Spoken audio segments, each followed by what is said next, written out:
Hey guys, how is everybody? Sorry we haven't been around much lately, but we're back, and today I am going to be sharing with you what I feed Sophie, who is a gluten-free, plant-based toddler. She is 18 months tomorrow.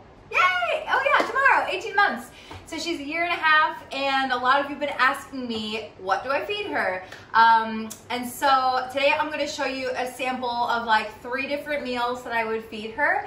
It's a great balance of protein, carbs, and fats. As a plant-based toddler, she can get everything that she needs. Some people might think like, oh, well, a plant-based toddler, if she's not eating meat, how is she gonna grow? Like those kinds of thoughts. Actually, as a plant-based toddler, she can get everything that she needs. So she is growing and thriving, and she was walking at 8 months. Like this kid is not at all nutrient deprived.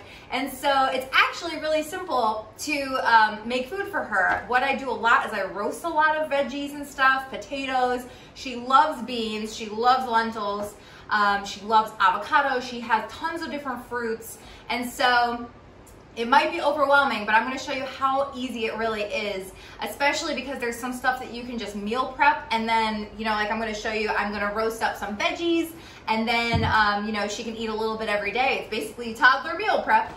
So let's get started. The very first thing I'm gonna do is the thing that's gonna take the longest, and of course that's gonna be everything that's going in the oven to be roasted. So I have here a butternut squash, I have some carrots, and I have some zucchini. I'm just gonna use about half of this right now. And if you've never cut up a butternut squash, you can do it a few ways. First of all, do that. Then you can either cut them off or you can just peel them off, totally your choice. Gotta get my scrap bowl. Cut this into circles.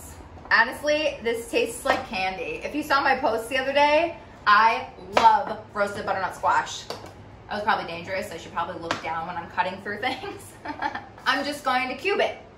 And now you have some cubes. I'm just gonna chuck that onto a tray. Boop. This is all stuff that we eat as well. So a lot of the time, we just, you know, every couple of days we'll make a batch of rice, and we'll make a batch of quinoa, and we'll make a bunch of roasted vegetables. She can eat all those things, and we do too. Actually, kind of like we're meal prepping for all of us at this point. So if I am going to roast a bunch of veggies, I usually do big batches, but for right now, just for the sake of this video, I'm just gonna roast off these. But I would usually do at least that whole butternut squash. So next I have zucchini. Zucchini, if you want to, if your kid is younger and you're not a fan of the skin, you can of course do this. Once they're roasted, you can choose if you want to blend them up or you want to mash it up, you know, whatever is the best way for your child to eat it. You know, if you're watching this and your baby's only 6 months, maybe you want to toss it in a blender after it's already been roasted. I can tell you it's definitely a lot cheaper to roast your own food and blend it rather than buying the purees. So like right now, this is obviously not a size piece that I would give Sophie, but just for roasting purposes, you can just make it whatever size. You know, usually I make it small so that it'll roast quicker. Here we have some carrots. I'm just gonna peel these quickly. Scrap bowl, cut that down the middle. I think a lot of moms overthink for toddler food. You know, like it doesn't have to be fancy at all. You just need like a good variety of things. Proteins, carbs, and a fat. And I'm gonna show you that when I actually build the meals. So I have 2 trays here. I'm just gonna add a little bit of salt and pepper and toss with some olive oil. Don't be afraid of olive oil. It's good healthy fat for your toddler. Mix it around. Now I'm just gonna roast these at 400 degrees Fahrenheit, which is 200 degrees Celsius. And we'll see how long they take. Probably like a half an hour, I would say, for the butternut squash. I'm just gonna set a timer for 20 minutes just so we can check on them. And we'll go from there. Okay. So while those are cooking in the oven, I'm just gonna plate up one of the meals that's actually already ready to be prepped up. This is leftover rice that I had already prepared for Sophie. This is what I mean, like we make big batches, so just keep them in a big container for a couple of days. Adam, Sophie, and I all eat it throughout the week. So that rice is ready to go. I only have 1 white plate. So what I'm gonna do is I'm gonna actually prep it up and then clear it off and then prep up the next one so that you can see it on white plates, because white plates are gonna be better. Gotta get that Insta pic, you know, guys. Another tip is always have frozen veggies in your freezer. So I always have peas and corn. This is an organic bag of corn. They're usually pretty inexpensive. You can make the corn yourself, but there's very few things that I actually buy in bags for Sophie. Basically frozen fruit, peas and corn, and some marinara sauce that I'll use later. They're just super convenient to have. So I've got that corn there. I have an avocado. Sophie loves avocados. She calls them ago. I have no idea why, but that was kind of funny. She will eat a whole half if I give it to her, but usually in a day she'll eat like a half an avocado. People are asking me about calculating macros for toddlers. I wouldn't think of it like that. I'm not calculating her macros. The only thing I'm doing is she knows when to stop. She will stop when she's full, even if there's literally like 2 little bites left. You know how as adults we're like, oh, there's 2 bites left. I'm totally full, but I'm gonna eat it anyway. She knows when to stop. She will totally stop when she's done eating. Just think of it as a healthy combination of foods rather than are her macros are okay? Is she eating enough food? So here we've got, oh, sorry, and these are black beans that I just took out of a can, literally. This I would obviously heat up for her, usually. I don't give her cold food. So I would reheat the rice and beans. I would probably cook it together, but for the Instapic, just so you can see it as a visual. That's it. So we've got a nice little plate here of some brown rice, some black beans, some avocado, and some corn. We've got corn has great carbs, avocado is great fats and carbs, black beans, great amount of protein in black beans, comparable to beef actually, and brown rice is a great source of carbs. It's organic brown rice. We get a giant bag at Costco. Really inexpensive to do it that way versus the little containers that you can get at the grocery store. And that's it. So I would put a little bit of salt on this avocado. If you want to put a little bit of lemon is really great. And that's it. So that's meal number 1.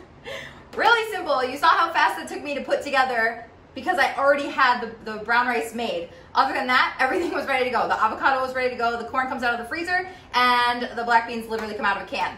Boom, easy. Do not overcomplicate toddler food. On to meal number 2. Now, the veggies were done in 20 minutes, probably because there's also not very much on the tray.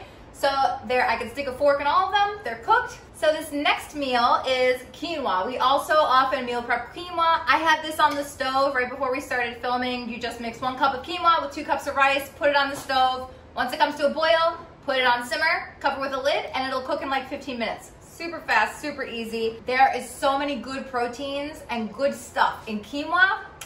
Great choice for kids. So, well, great choice for everybody. Put some quinoa here. I have some cannellini beans here. This kid loves beans. Like, I could give her beans all day. She loves beans. It's so funny. She's actually, for those of you who've been watching her Instagram for a while, you know that she loves peas. This kid now favors beans over peas. It's actually really funny. Now I'm gonna use some of the zucchini. Now I'm gonna use some of the carrots and the zucchini that we roasted. And then to top it off, I'm going to add a little bit of marinara sauce on top of the quinoa. That's that. You have your second meal. Again, how simple was that, right? I would mash up these with a fork. Just mash up these zucchinis and these carrots and the beans before I give them to Sophie because I just am paranoid. And hey, don't let anybody make you feel guilty. If you're mashing your kids' food, don't feel guilty about it because you have to do what makes you feel comfortable. I've been getting better, but it still just makes me a little bit uncomfortable. So, and I know some kids are chewing on steaks at 6 months. She's 18 months, but I'm still going to at least mash up her zucchini pieces and these carrots. Quinoa has great protein. We've got some veggies here with the zucchini and the carrots. The beans, great source of protein. There's fat in the olive oil that's on all the veggies, and the tomato sauce is just an extra little bit of carbs. So, voila, meal 2. So last but not least, we have one of her favorite meals. This green peas. This kid loves peas. So we've got some green peas right here. We're going to add some rice again, and we're gonna add some of the butternut squash. Now, this itself is a great meal. However, to add some healthy fats in there, I mean, there's fat from the olive oil. However, this is her flippin' most favorite food. This is what we we call hummus. It's a variation of hummus. I was lazy one day, a couple of weeks ago, and I had kalamata olives sitting on the counter with chickpeas. And I was like, that would actually probably be a really good hummus. And she loves kalamata olives separately and chickpeas separately. So I was like, I'm just gonna combine the two. Turned out it's basically her favorite food. And chickpeas and kalamata olives, the olives have great fat in them. The chickpeas have a good source of proteins and carbs. And so boom, there you go. She calls it hummus instead of hummus. And it's her favorite. So I'm just gonna put a dollop on top of the rice. And I'm not even kidding when I say it's literally just a handful of chickpeas and some kalamata olives. That's it. You blend it up. Sometimes I throw raw garlic in there. She doesn't mind. She loves garlic, and raw garlic has a lot of great health benefits. So there you go. That is the last meal. Super easy. I hope you guys got some new ideas today. If you enjoyed this video, let me know in the comments below, and please share with all of your mom friends and dad friends. But let me know also in the comments which one of the three would be your favorite and which one of the three would be your child's favorite as well. So that's it for today, guys. Have a lovely week, and we'll catch you next time.